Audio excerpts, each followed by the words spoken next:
Hello बच्चों, कैसे हैं आप सभी लोग? बढ़िया। चलिए आज हम लोग थोड़े से न्यूमेरिकल सॉल्व करेंगे जो force and laws of motion में जो डिफरेंट टाइप के कॉन्सेप्ट्स हैं उन पर बेस्ड फोर्सेस देखेंगे। ठीक है, चलिए देखते हैं। पहला क्वेश्चन, सबसे पहले बड़ा सिंपल क्वेश्चन एक आपके सामने ले रहे हैं। अब मान लीजिए मेरे पास एक फोर्स है 10 न्यूटन और उसको अप्लाई किया गया एक ऑब्जेक्ट पर जिसका मास मुझे नहीं पता, लेकिन जब मैंने अप्लाई किया तो उसमें जो एक्सेलरेशन डेवलप हुआ मान लीजिए वो 4 मीटर पर सेकंड स्क्वायर का था। मैं जानना चाहता हूं उस ऑब्जेक्ट का मास कितना था। आपने कहा sir very easy, F is equal to ma होता है, then obviously mass can be written as F over A। Sir F की वैल्यू है 10 न्यूटन डिवाइडेड बाय 4 मीटर पर सेकंड स्क्वायर, और आंसर हमें मिल गया 10/4 मतलब 2.5 किलोग्राम। बहुत ही सिंपल सा क्वेश्चन था, आपने आसानी से समझ लिया। अब एक दूसरा क्वेश्चन देखिए। मेरे पास दो ऑब्जेक्ट हैं, एक का मास है m1, दूसरा ऑब्जेक्ट है इसका मास है m2। मैंने इसके ऊपर मान लीजिए एक फोर्स अप्लाई किया और वही फोर्स मैंने इसके ऊपर भी अप्लाई किया। कुछ भी फोर्स की वैल्यू मान लेते हैं। मान लीजिए चलिए हमने 5 न्यूटन का फोर्स इस पर अप्लाई किया, 5 न्यूटन का फोर्स इस पर अप्लाई किया। ठीक, जब मैंने पहले वाले पे 5 न्यूटन का फोर्स अप्लाई किया तो इसमें जो एक्सेलरेशन डेवलप हुआ A1, it was suppose 10 meter पर सेकेंड स्क्वायर, और जब मैंने इस पर किया तो जो A2 निकल करके आया इट वाज सपोज 20 मीटर पर सेकेंड स्क्वायर। अब मैंने क्या किया, इस A और B को एक साथ अटैच कर दिया ऐसे, m1 प्लस m2। अब जो टोटल यहां मास हो गया ना वो m1 प्लस m2 हो गया, और मैंने फिर से इस पर यही फोर्स 5 न्यूटन का अप्लाई किया। मुझे पता लगाने कि अब जो यहां एक्सेलरेशन होगा वो कितना होगा। देखिए मैं यहां एक्सेलरेशन निकाल सकता हूं अगर मुझे टोटल मास मिल जाए, ये बात तो पक्की है। देखो मुझे नेट फोर्स पता है, ये चीज पता है, नेट मास मुझे m पता है। अगर पता लग जाए तो एक्सेलरेशन निकाला जा सकता है, फिर F/m। जैसे यहां पर ये बात तो देखो बिल्कुल क्लियर है कि जो एक्सेलरेशन होगा वो होगा F divided by m1 plus m2, है ना। क्योंकि अब मैं इसको मास को अलग मानूंगा ही क्यों, मैं तो ये मानूंगा एक ही मास है।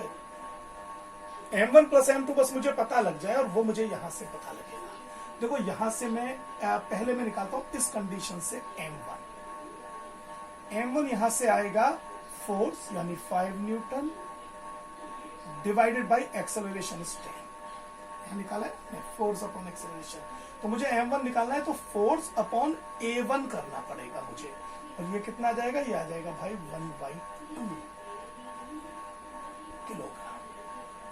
अब ऐसे ही अगर मैं मान लीजिए यहां से m2 निकालता हूं तो m2 can be calculated as force, तो यहां भी 5 न्यूटन है, ये मीटर पर सेकेंड स्क्वायर, लेकिन this time acceleration is 20 metre पर second square, obviously it will be 1/4 kilogram. So what will be the net mass? 1/2 plus 1/4, finally 3/4 kilogram. ठीक, और अब एक्सेलरेशन निकाला जा सकता है। Acceleration is equal to force, वही मैंने 5 न्यूटन ही लगाया है अभी भी, डिवाइडेड बाई 3/4 किलोग्राम, और ये आ जाएगा 4 5 20/3 न्यूटन पर किलोग्राम। इसी को मीटर पर सेकंड स्क्वायर भी कहते हैं। इसे आप चाहें तो फिर 6.66 वगैरह भी कह सकते हैं।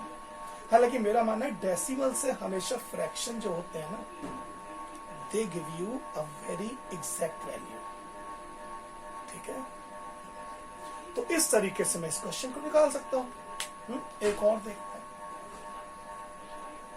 मिटा दे। नोट करना हो तो पॉज करके नोट कर लिया करो अगर आपका मन करे तो, वैसे ये तो आसान ही क्वेश्चन है, इनमें कहीं कोई ज्यादा दिक्कत है नहीं। एक और क्वेश्चन देखते हैं बच्चों। मान लीजिए एक बॉडी थी जिसका मास था 500 kilogram. Okay, it was moving with an initial velocity of 72 kilometre per hour. Okay, मैंने क्या किया, मैंने इस पे फोर्स लगाया अपोजिट डायरेक्शन में। चलिए इधर ही रहिए, मास इसका अब भी वही है 500 किलोग्राम, लेकिन मैंने क्या देखा कि 5 सेकंड बीतते बीतते इसकी जो स्पीड घट के रह गई वो 72 से 18 किलोमीटर पर आवर रह गई। मेरा क्वेश्चन यह है कि बताइए भाई, मैंने जो फोर्स अप्लाई किया है ये कितना किया होगा। मैंने यहां न्यूटन का सेकंड लॉ अप्लाई किया और मैंने कहा कि फोर्स तो मैं जानता हूं, वो होता है mv minus mu over t। m तो चलिए यहां, अच्छा मैं इसको देखो ऐसे भी लिख सकता हूं, m v minus u over t। हाँ, इससे कोई फर्क नहीं पड़ेगा, तो मैं m तो कॉमन ले लेता हूं 500। अब सर v क्या है, v है 70, पहले v ये है 18 किलोमीटर पर आवर। क्या मैं इसको 18 इंटू 5/18 मीटर पर सेकंड कह सकता हूं? समझ गए होंगे आप लोग कि सर बिल्कुल कह सकते हैं, इट इज 5 मीटर पर सेकंड।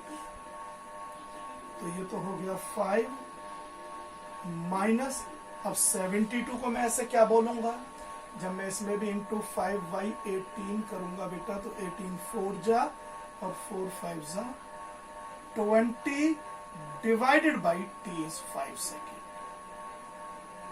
ये यहां तो हो गया 100 5 और यहां हो गया -15, तो आंसर आ गया -1500 न्यूटन। यहां -1500 न्यूटन आने का ये बिल्कुल मतलब नहीं है कि फोर्स की वैल्यू 0 से भी कम है। यहां ये माइनस साइन सिर्फ ये बता रहा है कि सर जिस तरफ वेलोसिटी थी फोर्स उससे अपोजिट डायरेक्शन में लगा हुआ था। ठीक, इवन 9th क्लास में तो बच्चे केवल 1500 आंसर लिख के आ जाते हैं, टीचर सही कर देते हैं, ये मानते हुए कि ठीक है बच्चे ने केवल फोर्स की न्यूमेरिकल वैल्यू बता दी है ना। लेकिन सच्चाई यही है कि आपको -1500 न्यूटन लिखने से आपको डायरेक्शन का भी आइडिया लगेगा और आपको ये भी पता लगेगा कि एक्चुअली फोर्स कितना अप्लाई किया गया है। ठीक है, चलिए और देखते हैं। एक और क्वेश्चन देखिए। ये मानकर चलिए कि मान लो एक मास है, ठीक है, वो किसी सर्टेन स्पीड से चल रहा है और वो जाके टकराता है किसी दूसरी बॉडी पर।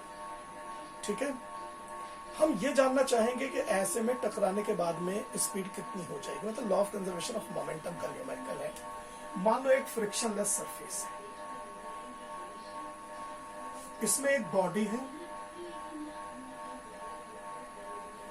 जिसका मास है, थोड़ा ज्यादा मास मानते हैं 120 kilogram, and suppose it is moving with a speed of 6 meter पर सेकेंड।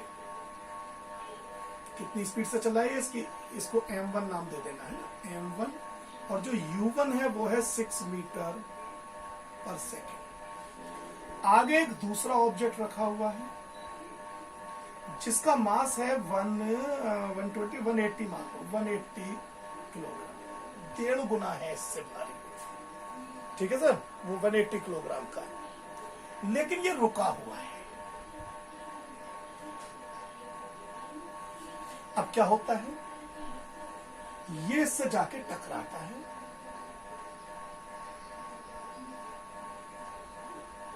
और टकराने के बाद जो मास m1 है, जो 120 kg का है, ये तो रुक जाता है, लेकिन ये जो दूसरा मास है ये किसी सर्टेन वेलोसिटी v2 से चलने लगता है। क्वेश्चन ये है, कैलकुलेट v2। आप इसमें law of conservation of momentum लगाइए। According to law of conservation of momentum, जो value m1 u1 plus m2 u2 की होगी, वही value m1 plus m2 v2 की होगी। पुट करिए सर वैल्यू यहाँ। m1 हमने 120 लिया है, u1 इसका है 6 मीटर पर सेकेंड। m2 हमने 180 किलोग्राम लिया है, लेकिन ये रुका हुआ है। m1 अभी भी 120 किलोग्राम है, अब ये रुक गया है। और जो m2 है 180 किलोग्राम, उसकी स्पीड मुझे v2 निकालनी है। यहां से जब मैं सॉल्व करूंगा 12 6 72, तो 720 plus 0 is equal to 0 plus 180 v2, and I think now it is not difficult to calculate v2 720 by 180, so it is 4 meter पर सेकेंड। तो अगर ये रुक जाता है v1, तो आपको जो यहाँ वेलोसिटी मिलेगी वो 4 मीटर पर सेकेंड की वेलोसिटी मिलेगी बच्चों। Is that clear everyone? हाँ, चलिए पॉज करके नोट कर लीजिएगा, एक और क्वेश्चन देख लें। सुनिए जरा इस दूसरे क्वेश्चन को सुनिए, ठीक है।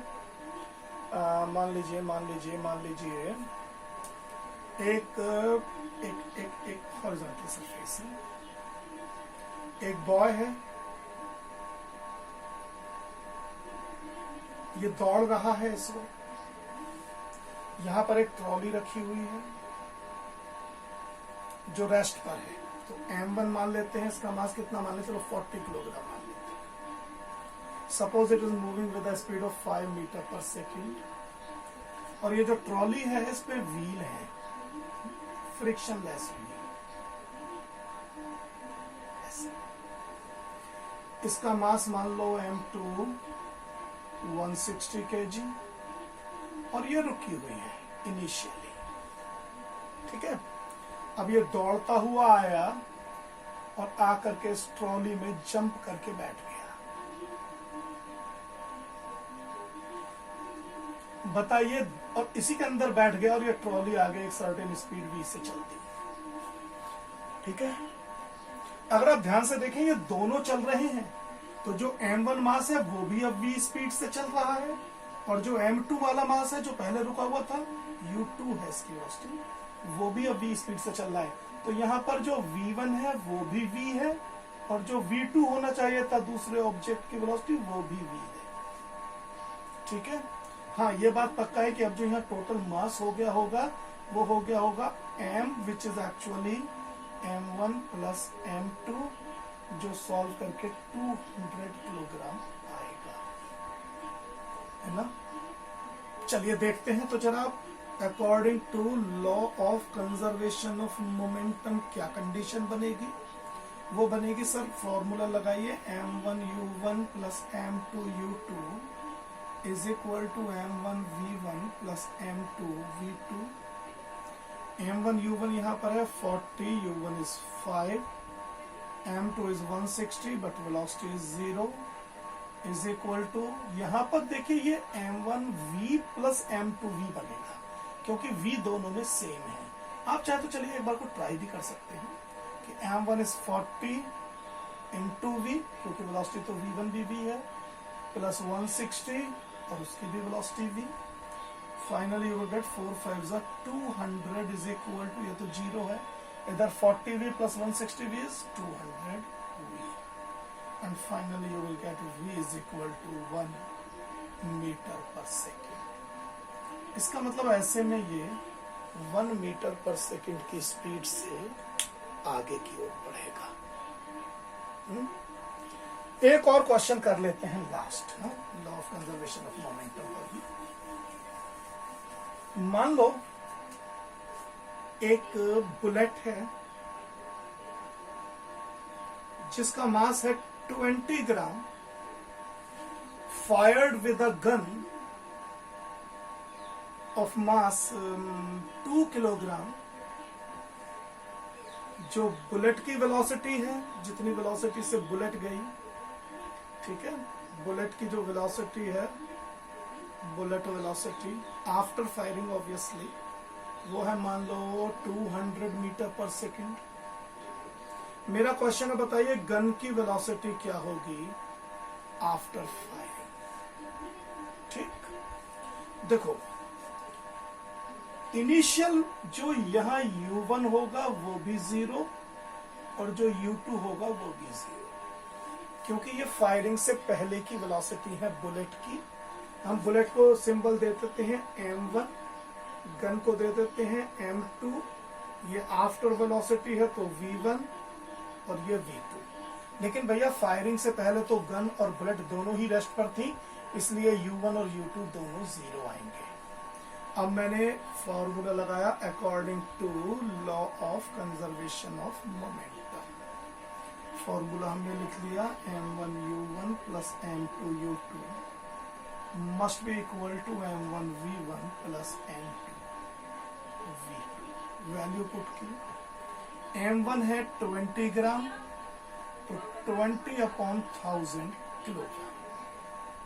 याद रखिएगा m के सिस्टम में जरूर चेंज करें। Velocity is 0, u1। m2 है 2 kilogram but velocity is still 0 is equal to m1, फिर से 20/1000 but this time velocity is 200 metre पर second plus m2 is 2 and velocity is to be find. अब देखिए ये तो 0 0 होके दोनों 0 ही आ जाएंगे, तो 0 will be equal to 1 2 3 1 2 3 4 plus 2v2, which simply implying 2v2 is -4, which implies v2 is -2 metre पर सेकेंड। याद रखें यहाँ v2 का फिर से मतलब ये नहीं है माइनस होने का कि स्पीड इज लेस देन 0। इसका मतलब सिर्फ ये है कि अगर वेलोसिटी ऑफ बुलेट इस तरफ है तो जो वेलोसिटी ऑफ गन होगी वो इस तरफ यानी इससे अपोजिट डायरेक्शन में होगी। ये माइनस साइन सिर्फ ये इंडिकेट कर रहा है, इससे ज्यादा कुछ नहीं। ठीक, तो इस तरीके से आप और भी बहुत सारे प्रॉब्लम अगर चाहें तो ट्राई कर सकते हैं। It is not a very difficult task. ठीक, कोशिश करते रहिएगा, बढ़िया। और भी इसमें बहुत अच्छे अच्छे क्वेश्चन बनते हैं। कभी आगे मौका लगा तो आपको हाई ऑर्डर थिंकिंग वाले कुछ और क्वेश्चन करके दिखाएंगे। तब तक के लिए goodbye, all the best.